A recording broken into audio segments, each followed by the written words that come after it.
70 কোটি টাকা মূল্যের 3 শতাধিক গাড়ি নিয়ে বিপাকে চট্টগ্রাম বন্দর। 108টি চলাচল অনুপযোগী, মামলা চলায় স্ক্র্যাপ করতে পারছে না কাস্টমস, বাকিগুলো নষ্ট হওয়ার পথে। ব্যাপক হারে বাড়ছে সিগারেটের চোরাচালান। ট্রানজিট চট্টগ্রাম বিমানবন্দর। মধ্যপ্রাচ্য থেকে আসা বেশিরভাগ যাত্রীর লাগেজে তামাক পণ্য। 6 মাসে 25,000 কার্টন জব্দ। $ট্রিলিয়ন অর্থনীতির দিকে এগিয়ে যাচ্ছে সরকার, মন্তব্য অর্থমন্ত্রীর। নতুন বাজেটের মাধ্যমে ভঙ্গুর অর্থনীতি থেকে দেশকে বের করে আনার আশা। ভারত থেকে চাল আমদানির গুজব রটিয়ে বাজারে অস্থিরতা তৈরি, কম দামে বিক্রিতে বাধ্য হচ্ছেন কৃষক। ব্রাহ্মণবাড়িয়ার মিল মালিক সিন্ডিকেটের বিরুদ্ধে অভিযোগের তীর। এবং একযোগে 76 পর্যটকের মৃত্যু। কক্সবাজারের 120 কিলোমিটার সৈকতের মধ্যে মাত্র 2 কিলোমিটার লাইফগার্ড সেবার আওতায় চরম ঝুঁকিপূর্ণ অন্তত 20টি পয়েন্ট।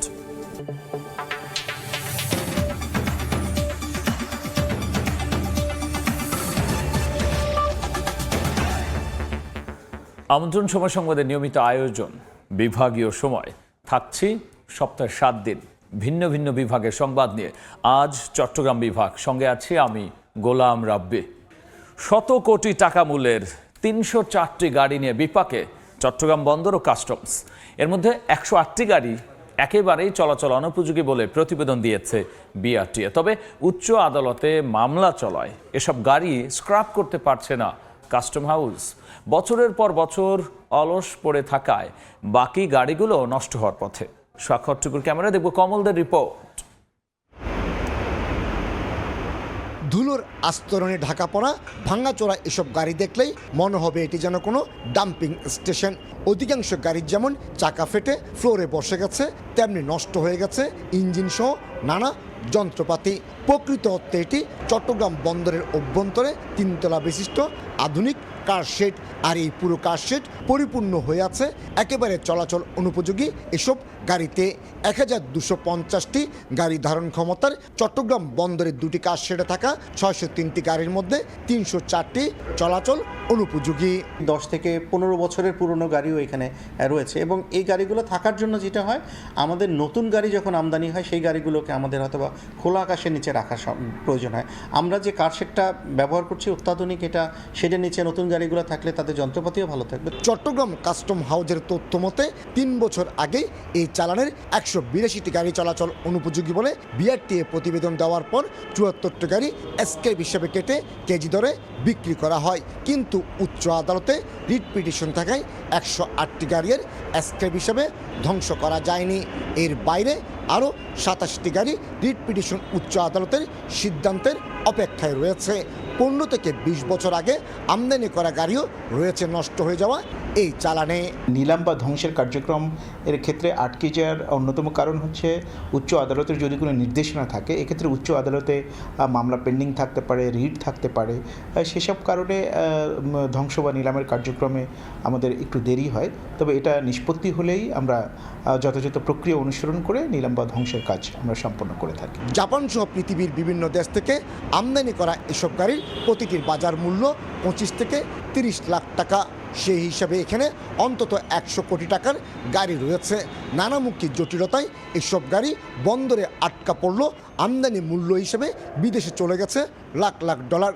আর তাই শুল্ক জটিলতার কবলে পড়ে বন্দরে সেটা নষ্ট হওয়া ঠেকাতে গাড়ি আমদানি নীতি আরও সহজ করার পরামর্শ ব্যবসায়ীদের। এটাতে আসলে কয়েকটা প্রসেস আছে। টেন্ডার করে ছেড়ে দিতে পারে যে যারা নিবে তারা নিয়ে এটা যে কিছু করুক, স্ক্র্যাপ করুক কিংবা কিছু করুক, কিংবা ওনারা নিজেরা এটা স্ক্র্যাপ করে ওনারা এটা রিলিজ করে দিতে পারে। বিদেশ থেকে আমদানিকৃত গাড়ি 30 দিনের মধ্যে ছাড় করার বিধান রয়েছে। নির্ধারিত সময়ের মধ্যে ছাড় না করা গাড়ি নিলামে বিক্রি করার জন্য বাই পেপার কাস্টম হাউজের কাছে হস্তান্তর করে বন্দর কর্তৃপক্ষ। বিদেশ থেকে আমদানি করা এই 304টি গাড়ি এখন চট্টগ্রাম বন্দরের কাছে এক প্রকার গলার কাটা। চলাচল অনুপযোগী হওয়ায় কাস্টম যেমন নিলামে বিক্রি করতে পারছে না, ঠিক তেমনি আইনি জটিলতার কারণে এসব গাড়ি ধ্বংস করা যাচ্ছে না। আর তাই বহুদল শেডে এসব ভাঙাচোরা গাড়ির অবস্থান থাকায় নতুন করে আমদানি করা গাড়ি রাখতে হচ্ছে অনেকটা খোলা আকাশের নিচে। চট্টগ্রাম বন্দরের কার শেড থেকে কমল দে, সময় সংবাদ। এ নিয়ে বিস্তারিত আলোচনার জন্য এই মুহূর্তে চট্টগ্রাম নগরীর কাজীর দেউড়িতে আছেন সহকর্মী কমল দে, আর তার সঙ্গে যুক্ত হচ্ছেন রিকন্ডিশন গাড়ি আমদানিকারকদের সংগঠন বারভিডার সাবেক সহ সভাপতি হাবিবুর রহমান। সরাসরি চলে যাচ্ছি কমলের কাছে। চট্টগ্রাম বন্দরে এই বিদেশ থেকে আমদানি করা গাড়ি, এইসব গাড়ি কিভাবে গলার কাটা হয়ে উঠেছে সেটি নিয়ে আমরা আলোচনা করব এবং এর ফলে কি ধরনের ক্ষতি হতে সেটা আলোচনা উঠে আসবে। আলোচনা যোগ দিয়েছেন বারবিডার সাবেক সহসভাপতি হাবিবুর রহমান। হাবিব, আপনাকে স্বাগত জানাচ্ছি। আমরা নিউজটি দেখলাম যে চট্টগ্রাম বন্দরে আমদানি করা 304টি গাড়ি এখন গলার কাটা, গিলতেও পারছে না, আবার ফেলতেও পারছে না, ধ্বংসও করা যাচ্ছে না, নিলামও বিক্রি করা যাচ্ছে না। কেন এই সংকটটা আসলে সৃষ্টি হয়েছে? ধন্যবাদ। শুরুতেই বলি, আপনার সাথে আমার আগেও কথা হয়েছে এই বিষয়ে। এটা হচ্ছে মূলত আইনের সমস্যা, আইনি জটিলতা। যেমন নিলাম প্রক্রিয়া যেটা হচ্ছে, নিলাম প্রক্রিয়ার মধ্যে দীর্ঘসূত্রিতা, যে এত পার্সেন্ট হইতে হবে, এত নিয়ম বেঁধে দিছে, এত নিয়ম কানুন দিয়ে হবে না। এটা একদম কমিশনারকে ক্ষমতা দিতে হবে, কমিশনার লেভেলে ক্ষমতা দিতে হবে যে তুমি এই প্রাইস হইলে তুমি you can sell it. Otherwise এটা এত পার্সেন্টের ঘটনা, যেটা মানে ইনভয়েস বিলের উপর একটা যে প্রাইস, ওই প্রাইসে কখনোই এটা বিক্রি হবে না। এক। দ্বিতীয়ত হচ্ছে, আমরা যে শব্দটা বলি ইজ অফ ডুইং বিজনেস, আপনি ব্যবসাকে সহজ করার জন্য আমরা চেষ্টা করতেছি। বিশেষ করে এবার অর্থমন্ত্রী, এইটাই হচ্ছে ওনার slogan, cost of doing business. আপনারা খরচ কমানো, এখন খরচ কমানোর জন্য আপনি যে গাড়িটা আসছে, মানে যে গাড়িটা আমাদের আজকে 300 টাকারে, ধরেন 300 টাকারে যে আটকে গেল, এগুলো আপনি বিক্রিও করতে পারতেছেন না, আবার নিলামও দিতে পারতেছেন না, কিছুই করতে পারতেছেন না, স্ক্র্যাপও করতে পারতেছেন না। আচ্ছা, এই যে 15-20 বছর ধরে এইসব গাড়ি আটকে আছে, আটকে থাকার কারণটা কি? আমদানিকারক যখন গাড়িটা এনেছে, আমার ডলার কিন্তু চলে গেছে, আপনার যে আমদানি মূল্যটা তো চলে গেছে, ট্যাক্সটাও তো পান নাই, তাহলে আমার 100 কোটি টাকা ডলার চলে গেল বিদেশে। এটা তো অন্য কোনো চক্রান্ত বা অন্য কোনো বিষয় আছে কিনা, বা আইনি জটিলতাটা কোথায় সৃষ্টি হচ্ছে? আমি সেই জায়গায়ও ফোকাস করতে বলি সরকারকে, সরকারের নজরদারি আনতে হবে যে এগুলোতে কোনো ওভার ইনভয়েসিং করা হয়েছে কিনা, ইচ্ছা করে গাড়িটা নিচ্ছে না নিচ্ছে কিনা। সাথে দুইটা জিনিস কিন্তু এখানে পাশাপাশি, একটা হচ্ছে আমদানিকারকের পক্ষ থেকে কোনো ঝামেলা আছে কিনা, এক। আবার আমলাতান্ত্রিক জটিলতা, যেটা মানে কাস্টম শুল্কায়নের যে জটিলতা, সেই জটিলতার প্যাচে পড়ে কিন্তু অনেক গাড়ি আসে না, এটাও সত্যি। মানে বোধ হয়ে আমরা মানে দুঃখে আছি। এর আগে কিন্তু প্রায় 183টা গাড়ির মতো তারা বিআরটিএ কিন্তু অনুমোদন দিয়ে বলে দিচ্ছে এই গাড়ি চলাচল অনুপযোগী, গাড়ি চলাচল করা যাবে না। এর মধ্যে 74টা গাড়ি স্ক্র্যাপ হিসেবে কেটে বিক্রি করতে, কেজি ধরে বিক্রি করতে হয়েছে স্ক্র্যাপ হিসেবে, বাঙ্গারি হিসেবে। এখনও গাড়ি আটকে আছে এবং এই যে জটিলতাটা সৃষ্টি হচ্ছে, ডলার চলে যাচ্ছে, গাড়ি বের হচ্ছে না, এটা তো অর্থনীতির জন্য ক্ষতিকর না? আর একটা বিষয় বলি আপনাকে, কোর্ট, মাননীয় আদালত, যদি আদালতে যায়, আদালতে স্টে পাওয়া ব্যারিস্টার একজন দাঁড়ালে ওকে স্টে দিয়ে দিচ্ছে। এই জায়গাগুলোতে সরকারের পক্ষ থেকে একজন স্ট্রং ওকালতি দিতে হবে এবং সেগুলোকে সংস্কার করার দায়িত্ব কিন্তু অর্থ মন্ত্রণালয় সংক্রান্ত, এনবিআর সংক্রান্ত সবার। আমরা কিন্তু মানে আজকে অর্থমন্ত্রীর সাথে দেখা হয়েছে আমাদের চিটং এয়ারপোর্টে, আমরা ওনাকে আমাদের ব্যবসা বাণিজ্য সহজ করার জন্য যা যা করার দরকার সব অনুরোধ করছি। আজকে এটা এই বিষয়ে, এই জায়গাটা কিন্তু সরকারের জায়গা, এই জায়গা কিন্তু জনগণের টাকায়, এখানে কিন্তু ওয়ারফেন্ড হইতো, আজকে সরকার কিন্তু টাকা পাইতো, সেই জায়গাতে সরকারের ক্ষতিগ্রস্ত হচ্ছে। আমরা সরকারকে অতিসত্বর এটার উপর দ্রুত পদক্ষেপ নেওয়ার জন্য বলবো। বিশেষ করে আবারও বলি, আইন সংস্কার করতে হবে। নিলামের আইন যতক্ষণ পর্যন্ত সংস্কার না করবেন ততক্ষণ পর্যন্ত এর সুরাহা নাই। কিন্তু এই নিলামের মধ্যে একটা জটিলতা সৃষ্টি, আমরা দেখেছি এমপি কোর্টে যেসব গাড়ি আনা হয়েছিল 12 কোটি টাকা গাড়ির দাম, সেখানে তোলা হয়েছে মাত্র 3 লাখ টাকা, কোনো কোনো গাড়ি 1 কোটি টাকা উঠেছে, সেখানে গাড়িগুলো সরকার ব্যবহার করছে। এমপি কোর্টের গাড়ির কথা বললাম, এক্ষেত্রে নিলামও তো অনেকটা চক্রান্ত চলে বা কম দাম দেওয়ার চেষ্টা চলে, এক্ষেত্রে আসলে এটা ভাঙতে হবে কেন? আপনার নিশ্চয় মনে আছে, আমি হচ্ছে সেই বক্তব্যটা আমি দিয়েছিলাম, সরকারকে দিয়ে দেন, প্রথম বক্তব্য তুলছি আমি। এখন আমি বলি, সরকারের যদি মনে হয় যে এই গাড়ি নিবে না, কোর্টের মাধ্যমে শেষ করে সাথে সাথে সরকারের কোনো সংস্থাকে দিয়ে দেওয়া উচিত। এই সম্পত্তি কোনোভাবেই নষ্ট করা উচিত না, এটা সরকারের টাকা, দেশের। আমার টাকা মানে কিন্তু সরকারের টাকা, সরকারের টাকা মানে আমার টাকা। আমি যদি সরকারের $1 ক্ষতি করি, আলটিমেটলি $1 আমদানি থেকে সরকার বঞ্চিত হইল। এটা তো ইজ অল অ্যাবাউট ডলার। যদি বাংলা টাকা হইতো আমি কিছু বলতাম না। ডলার ক্ষতি মানে দেশের অর্থনীতির ক্ষতি, অর্থনীতির ক্ষতি হোক, কোনোভাবেই চাই না।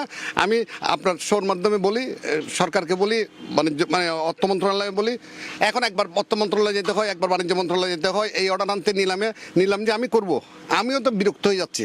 আমি নিব না কিন্তু নিলাম থেকে গাড়ি।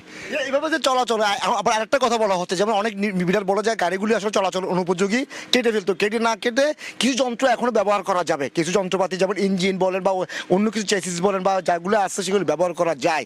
এক্ষেত্রে সেটা কোনো প্রক্রিয়া করা যায় কিনা, যেহেতু বিআরটিএ রিপোর্ট হচ্ছে এই 182 টাকা চলতে পারবে না, চলো যন্ত্রপাতিগুলো ব্যবহার করা যায় এমন কোনো প্রক্রিয়া কি করা যায় কিনা? আমি স্পেসিফিক আপনাকে 300 ছাড়ের ব্যাপারে বলবো, এগুলো আগামীকালই সরকারের সিদ্ধান্ত নেওয়া উচিত। অ্যাট এনি কস্ট, মানে কোনো মূল্য ছাড়াও দরকার হলে আপনি ফ্রি অফ কস্ট কাউকে দিয়ে দেন, স্ক্র্যাপ করেন, এগুলো জ্বালাই ফেলেন।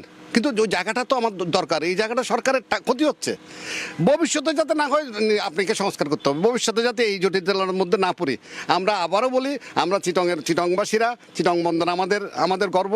চিটংয়ের অর্থনীতির উন্নয়ন ছাড়া বাংলাদেশের অর্থনীতি কখনো উন্নয়ন হবে না। এক্ষেত্রে একটা কথা বলি, চট্টগ্রাম বন্দর 4 দিন পরে গাড়িগুলো ফ্রি রাখে, 4 দিন পর আপনাদের কিন্তু দ্বিগুণ হারে মাসুল বাড়তে থাকে, আবার 1 মাস পরে গিয়ে বাই পেপার কাস্টমস নিলামের কাছে হস্তান্তর করে দেয় নিলামে বিক্রির জন্য। এই আইনের কোনো সংশোধন প্রয়োজন রয়েছে কিনা গাড়িগুলিকে নিরাপদ করার জন্য বা আমদানিকৃত গাড়িগুলো দ্রুত সার করার জন্য? খুব অল্প সময় বলবেন। আমার সত্যিকার অর্থে টোটাল নিলাম প্রক্রিয়াটা যেটা, এই যে 15 দিন পরে নোটিশ দেওয়া, 30 দিনের মধ্যে, এটাকে আরেকটু সহজ করলে, ইজ অফ ডুইং বিজনেস। একটা লোকের যদি কোনো ফাইন্যান্সিয়াল কোনো ক্রাইসিস আছে কিনা, আপনি যদি কোভিডের সময়ও কিন্তু একই আইন প্রযোজ্য ছিল, কালকে যদি 15 দিন স্ট্রাইক ছিল তখনও কিন্তু একই আইন প্রযোজ্য ছিল। এই জায়গায় আমাদেরকে শিথিলতা আনতে হবে এবং সরকারকে মনোযোগী হইতে হবে, এবং আমরা আশাবাদী আমরা অনেকদিন পরে আমি চট্টগ্রাম বলবো না, আমরা একদম ব্যবসায়ী নেতা পাইছি যে অর্থমন্ত্রী হয়েছেন। ধন্যবাদ হাবিব ভাই। আমরা কথা বলছিলাম বারবিডার সহসভাপতি হাবিবুর রহমানের সাথে। আমরা মূলত চট্টগ্রাম বন্দরে বর্তমানে সেটা থাকা 603টি গাড়ির মধ্যে 304টি গাড়ি নিয়ে জটিলতা সৃষ্টি হয়েছে, যেগুলো বছরের পর বছরে বন্দরে সেরে পড়ে থাকার কারণে অচল অবস্থা সৃষ্টি এবং চলাচল করতে পারছে না। সেগুলি আবার উচ্চ আদালতে নিষেধাজ্ঞার কারণে নিলামে বিক্রি করা যাচ্ছে না। আবার বিআরটিএ রিপোর্ট দিয়েছে 182টি গাড়ি চলাচল অনুপযোগী, সেগুলো আবার স্ক্র্যাপ হিসেবেও বিক্রি করা যাচ্ছে না। এক্ষেত্রে হাবিব ভাই যেটা বলেন সেটি হলো, সরকারের উচিত এই মুহূর্তে গাড়ি আমদানির ক্ষেত্রে যে জটিলতাগুলো রয়েছে, শুল্কায়ন জটিলতা হচ্ছে, সেগুলো দ্রুত নিরসন করতে হবে, একের সাথে নিরসন করতে হবে নিলাম প্রক্রিয়ার যে জটিলতা, তাহলে গাড়িগুলো দ্রুত ছাড়া হবে। না হলে এই $100 কোটি যেটা গাড়ি সেগুলো আটকা পড়ে নষ্ট হয়েছে। তো আমরা আলোচনার যে যোগ দিয়েছিল হাবিব ভাইকে আবার ধন্যবাদ জানিয়ে আমাদের আলোচনা এখানে শেষ করছি। আমরা সরাসরি ছিলাম চট্টগ্রামে, কাজী দেউরি থেকে যুক্ত হয়েছিলেন অতিথি সহ সহকর্মী কমল দে। দেশের বাজারে সিগারেটের দাম বাড়তে থাকায় আশঙ্কাজনক হারে বাড়ছে বিদেশি সিগারেটের চোরাচালান। ট্রানজিট রুট হিসেবে ব্যবহার করা হচ্ছে চট্টগ্রামের শাহ আমানত বিমানবন্দর। মধ্যপ্রাচ্য থেকে আসা অধিকাংশ যাত্রীর লাগেজে মিলছে আমদানি নিষিদ্ধ সিগারেট। শাখাউত টিপুর ক্যামেরায় বিস্তারিত দেখব কমলদের আরও একটি রিপোর্টে। চট্টগ্রাম শাহ আমানত বিমানবন্দরে মধ্যপ্রাচ্য থেকে ফ্লাইট অবতরণ মানে এখন বিপুল পরিমাণ আমদানি নিষিদ্ধ সিগারেট জব্দ।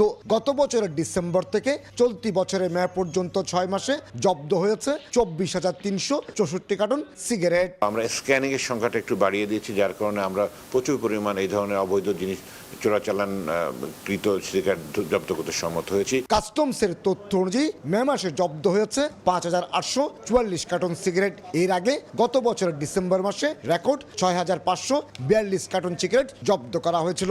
একজন যাত্রী ব্যাগেজ রুলসের সুবিধায় সর্বোচ্চ 200 শলাকা সিগারেট আনতে পারবে, এর বেশি যদি আনা হয় সেটি আইন মোতাবেকভাবে আটক করা হয়। বিদেশে এসব সিগারেটের শুল্ক আরোপের সুযোগ না থাকায় দেশের বাজারে 3 থেকে 4 গুণ চড়া দামে বিক্রির জন্য আনা হচ্ছে। এই সমস্ত সিগারেটকে রাজস্ব ফাঁকি দিয়ে আমাদের দেশীয় বাজারে ঢুকানোর অপতৎপরতা চালাচ্ছে। বাংলাদেশে বর্তমানে নিম্ন স্তরের 10 শলাকা সিগারেটের দাম 62 টাকা থেকে শুরু হয়ে অতি উচ্চ স্তর প্রিমিয়াম 210 টাকা নির্ধারিত রয়েছে।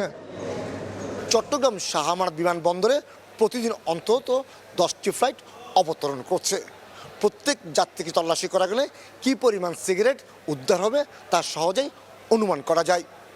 চট্টগ্রাম শাহ আমানত বিমানবন্দর থেকে কমল দে, সময় সংবাদ।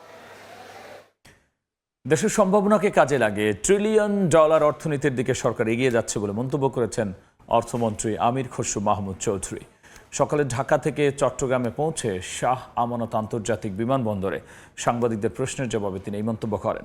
তিনি বলেন, বাজেট বাস্তবায়নের মাধ্যমে অর্থনীতি ঘুরে দাঁড়াবে, পাশাপাশি কঠিন সময়ে নতুন বাজেট ভঙ্গুর অর্থনীতি থেকে বেরিয়ে এসে দেশকে সম্ভাবনার দিকে নিয়ে যাবে বলেও মন্তব্য করেন মন্ত্রী।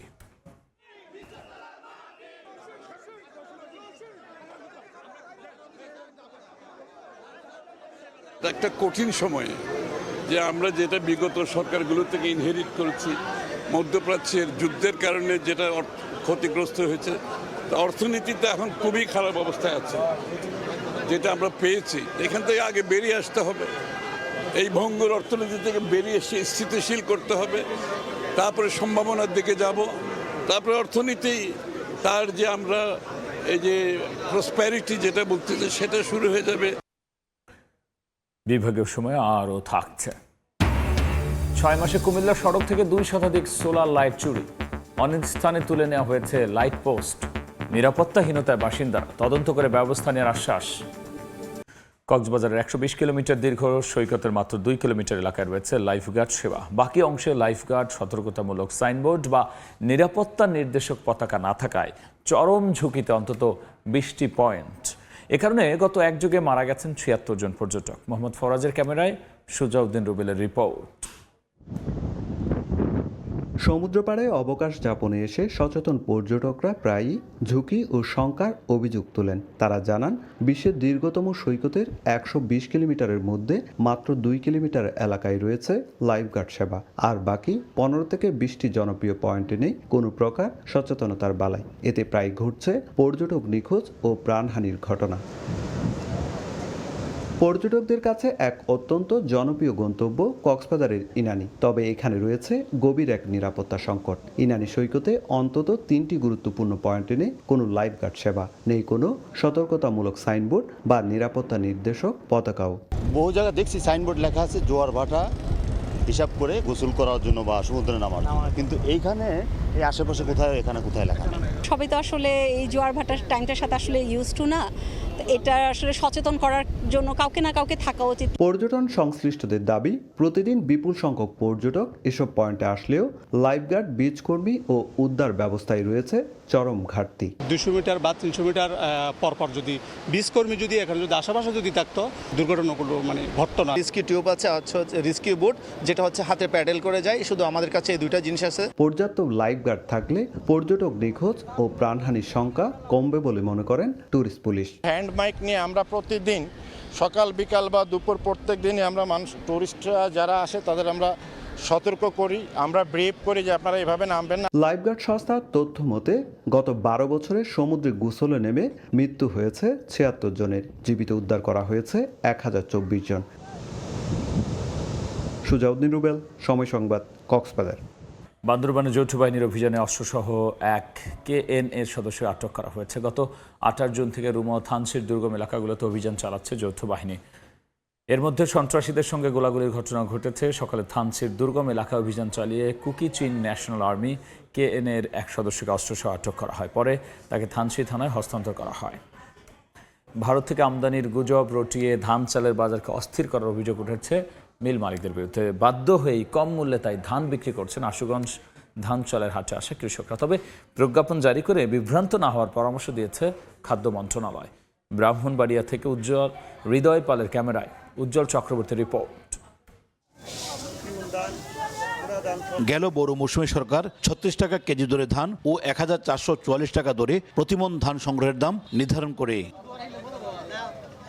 তবে সরকার ভারত থেকে 1.5 লাখ টন চাল আমদানি করবে। সম্প্রতি এমন গুজব রটিয়ে দেশের পূর্বাঞ্চলের অন্যতম ধান চালের বৃহৎ হাট মেঘনার তীরবর্তী ব্রাহ্মণবাড়িয়ার আশুগঞ্জ ধান চালের বাজারকে অস্থির করার অভিযোগ উঠেছে একটি চক্রের বিরুদ্ধে।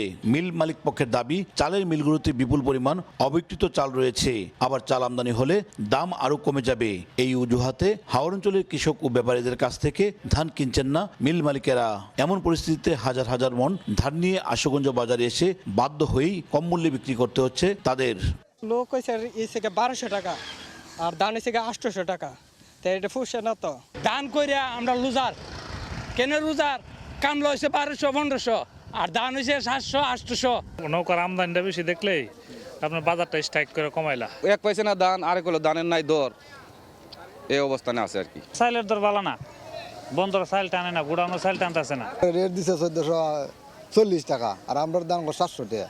বিভিন্ন ধরের ধান আছে, ধান টান কিনে আমরা চাউল কোনো বেচতারি না, এদিকে খালি ধান নিয়ে জমাইতেছে, মিল টিল বন্ধ হয়ে গেছে। যারা ক্রয় করবে আর আতঙ্কের মধ্যে ফিরে গেছে গা, যারা চাইল ক্রয় করবে তারা আতঙ্কের মধ্যে ফিরে গেছে গা। এদিকে কৃষক যেন ন্যায্য মূল্য পায় সে ব্যাপারে ব্যবস্থা নেওয়ার কথা জানান কৃষি বিপণন কর্মকর্তা। আর খাদ্য মন্ত্রণালয়ের পক্ষ থেকে বিজ্ঞপ্তি দিয়ে গুজবের ব্যাপারে সতর্ক করা হয়েছে। খাদ্য মন্ত্রণালয় থেকে একটা পরিপত্র জারি করা হয়েছে, একটা প্রেস রিলিজ দেওয়া হয়েছে যে আসলে এটা গুজব, এরকম সরকারের কোনো পরিকল্পনা নাই বলে আমরা জানি। দাম যেন তারা পায় সেজন্য তাদেরকে আমরা কিছু কৃষকদেরকে উৎসাহিত করেছে যেন সরকারি ন্যায্য মূল্যে তারা বিক্রি করে। কৃষি বিভাগের তথ্য অনুযায়ী চলতি বছর ব্রাহ্মণবাড়িয়া অঞ্চল থেকে 4,97,790 মেট্রিক টন চাল উৎপাদন লক্ষ্যমাত্রা নির্ধারণ করা হয়েছে। এর মধ্যে আগামী 31শে আগস্টের মধ্যে এ অঞ্চল থেকে সরকার 48 টাকা কেজি দরে 4,993 মেট্রিক টন আতপ চাল এবং 49 টাকা কেজি দরে 59,272 মেট্রিক টন সিদ্ধ চাল সংগ্রহ করবে। উজ্জ্বল চক্রবর্তী, সময় সংবাদ, ব্রাহ্মণবাড়িয়া। বিভাগীয় সময়ে আরও থাকছে। অদক্ষ ব্যবস্থাপনার মাসুল গুনছে লক্ষ্মীপুর বিসিক শিল্পনগরী। নানা জটিলতায় বন্ধ হয়ে গেছে 25টি কারখানা। আগ্রহ হারাচ্ছেন উদ্যোক্তারা, সমাধানে উদ্যোগী কর্তৃপক্ষ। আরএফএল ওয়াটার পাম্পের রোটর এখন আরো উন্নত আর বিদ্যুৎ সাশ্রয় হয় 20% পর্যন্ত। 6 মাসে কুমিল্লা সড়ক থেকে কোটি কোটি টাকা মূল্যের 2 শতাধিক সোলার লাইট চুরি হয়েছে।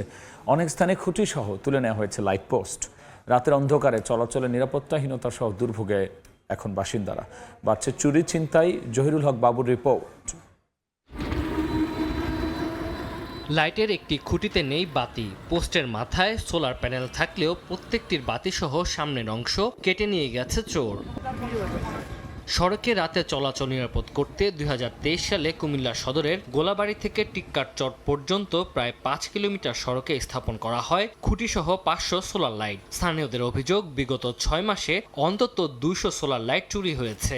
অনেক স্থানে খুঁটিসহ খোয়া গেছে সোলার প্যানেল। এতে ভোগান্তিতে পড়েছেন 60টি গ্রামের লক্ষাধিক মানুষ। বেড়েছে চুরি ও ছিনতাই। উপজেলার যারা দায়িত্ব আছে, যারা উপজেলা থেকে এই লাইটগুলো আনা হয়েছিল, যারা দায়িত্বে আছে তারা যাতে এই লাইটগুলো আবার আমাদের ব্যাটারি বা পোস্টগুলো সব ঠিক আছে, এই লাইটগুলো যাতে আবার সংস্কার করে দেয়। টাকার বাড়ি আছে, এরা এদের সুবিধার্থে এই লাইটগুলা ভেঙে ফেলে। ব্রিজের উত্তর পার থেকে শালদর থেকে ওইটা একদম গোলাবাড়ির মধ্যে একটা লাইট রাখছে না, সবই লাইট মতো হয়ে গেছে।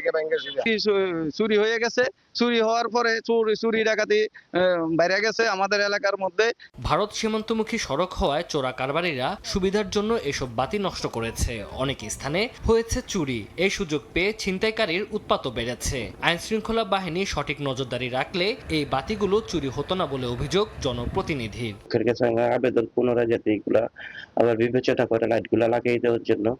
আর পুলিশের কাছে আমার কাছে আবেদন, তারা যেহেতু এই রুটটার মধ্যে ডিউটিতে থাকে, তারা যদি সঠিকভাবে দায়িত্ব পালন করতো তাহলে এগুলো চুরি করার প্রশ্নই আসে না। চুরির বিষয়টি তদন্ত কমিটি করে দ্রুত ব্যবস্থা নেয়ার আশ্বাস উপজেলা নির্বাহী কর্মকর্তার। কমিটিটা আমরা করব বলে সিদ্ধান্ত নিয়েছি। ওখানে পুলিশ অবশ্যই ইনক্লুডেড থাকবে। আপনারা জানেন ওখানে একটা ফাঁড়িও আছে, ছত্রখিল পুলিশ ফাঁড়ি। ওই ফাঁড়িটারই এই অংশটা দেখার কথা। তো কেন এটা হয়েছে বা হচ্ছে, আমার মনে হয় আমরা তদন্ত করলে এগুলোর জবাব আসবে। 2023 সালে উপজেলা পরিষদের অর্থায়নে গোমতী নদীর বেড়িবাঁধ এলাকায় 1 কোটি টাকা ব্যয় স্থাপন করা হয় 5 শতাধিক সোলার লাইট। এতে সুবিধা পেতেন কয়েক ইউনিয়নের লক্ষাধিক মানুষ। সময় সংবাদ, কুমিল্লা। আন্তর্জাতিক বাজারে ইলিশের চাহিদা বাড়ায় সরকার ইলিশকে টুনা ফিশের পরের অবস্থানে নিয়ে যেতে চায় বলে জানিয়েছেন কৃষি, মৎস্য ও প্রাণী সম্পদ মন্ত্রী আমিনুর রশিদ। দুপুরে চট্টগ্রামে মন্ত্রণালয় ও দফতরের কর্মকর্তাদের সঙ্গে মত বিনিময় সভায় তিনি এসব কথা বলেন। ফসল সংরক্ষণে সরকার ইউনিয়ন পর্যায়ে মিনি কোল্ড স্টোরেজ নির্মাণের পরিকল্পনা নিয়েছে বলেও জানান মন্ত্রী।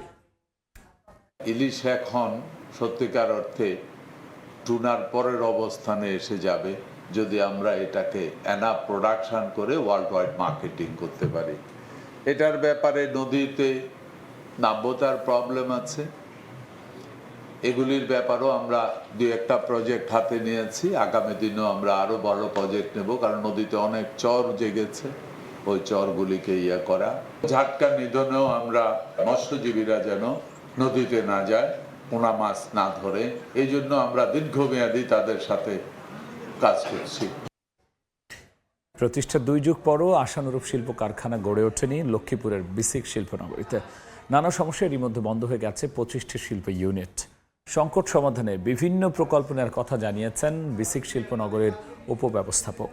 আহদুল ইসলাম আকাশের ছবিতে মাজহারুল আনোয়ার টিপুর রিপোর্ট। বেকার সমস্যার সমাধান ও শিল্পায়নের মাধ্যমে অর্থনৈতিক মুক্তির লক্ষ্যে 1997 সালে লক্ষ্মীপুর শহরের বাঞ্ছানগর এলাকায় গড়ে তোলা হয় বিসিক শিল্পনগরী।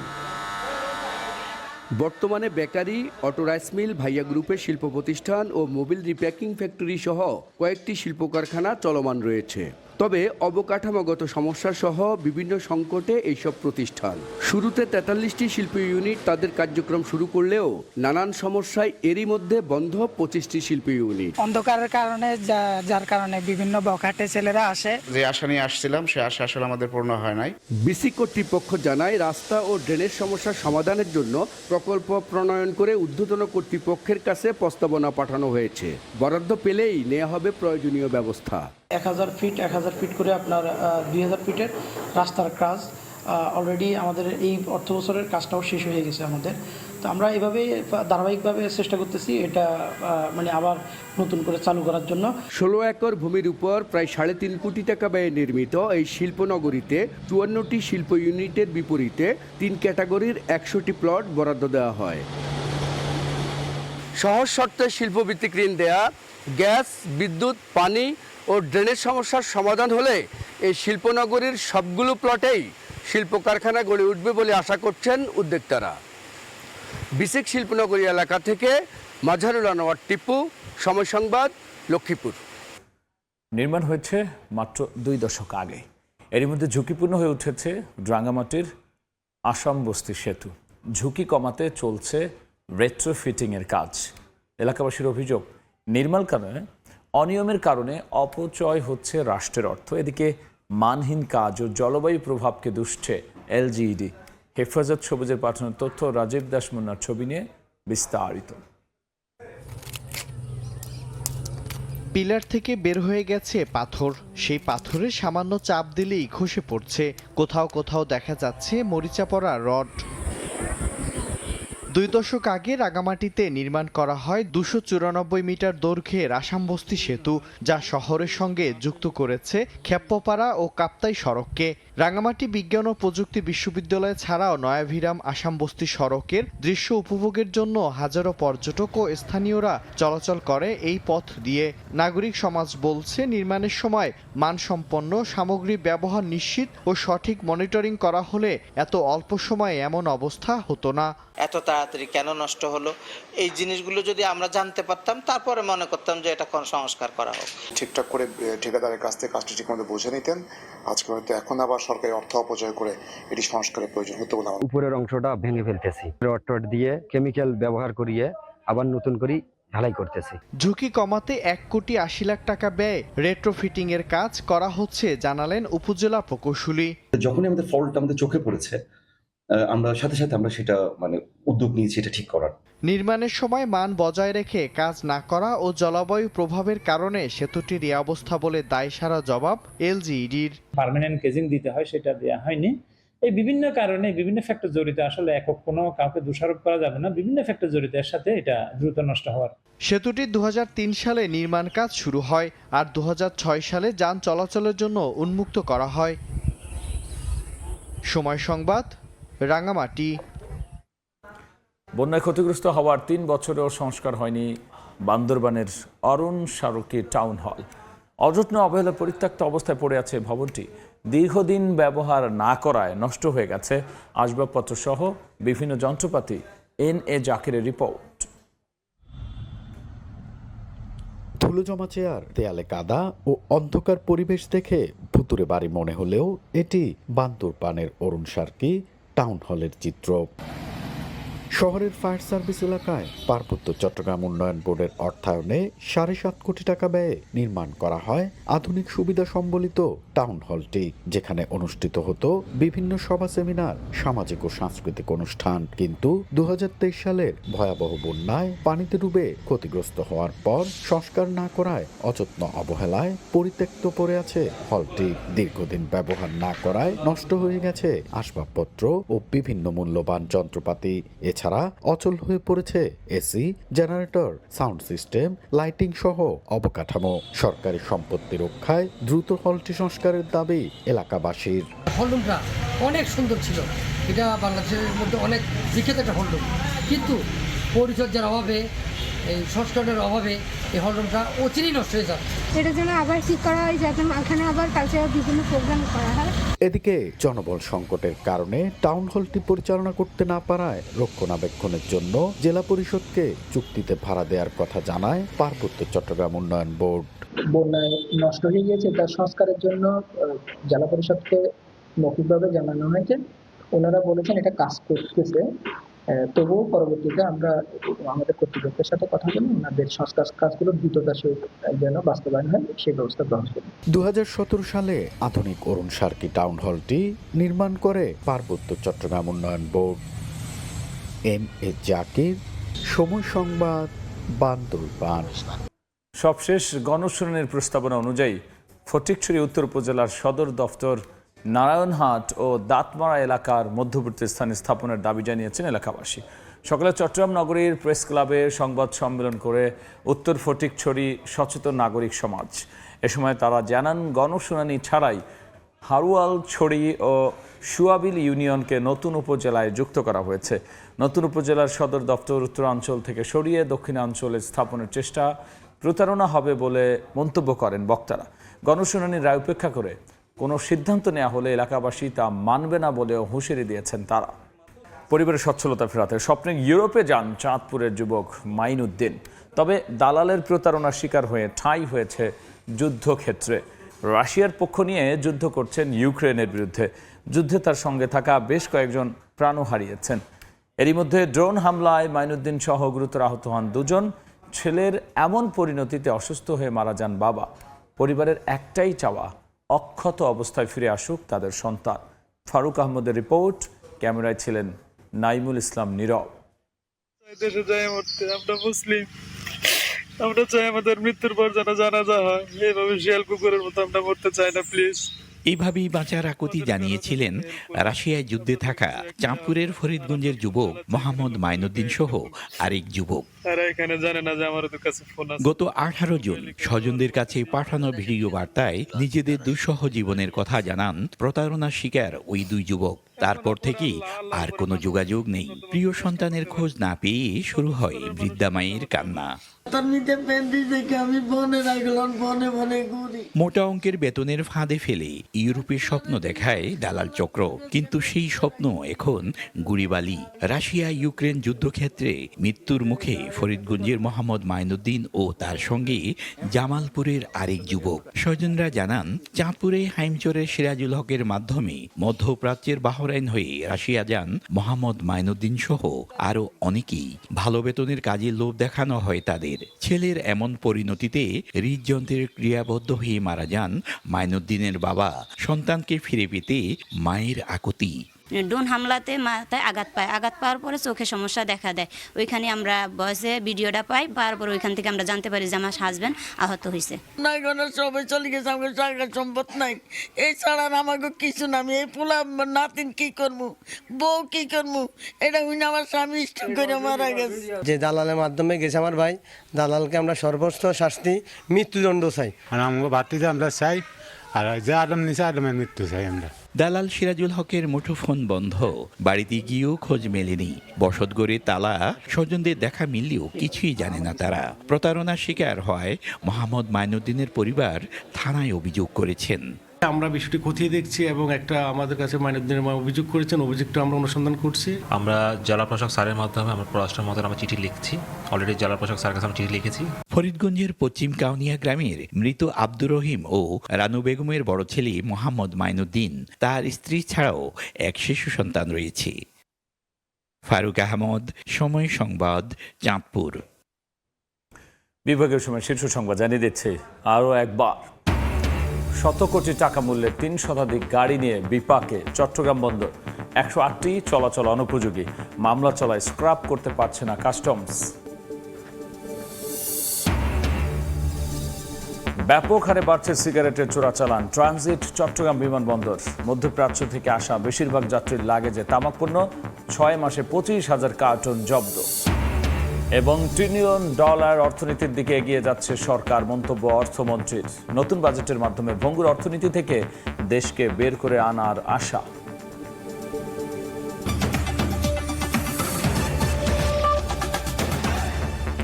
এই ছিল বিভাগীয় সময়ে। দর্শক, বিশ্বকাপ ফুটবলের মহাযজ্ঞ সরাসরি সম্প্রচার করছে সময় টেলিভিশন। দেখতে চোখ রাখুন সময়ের পর্দায়। এরপর আন্তর্জাতিক সময় নিয়ে যুক্ত হবেন সহকর্মী সাইফুল রুদ্র। রাব্বি, আপনাকে ধন্যবাদ। আন্তর্জাতিক সময় নিয়ে আসছে কিছুক্ষণ পর, সঙ্গে থাকুন সময়ের।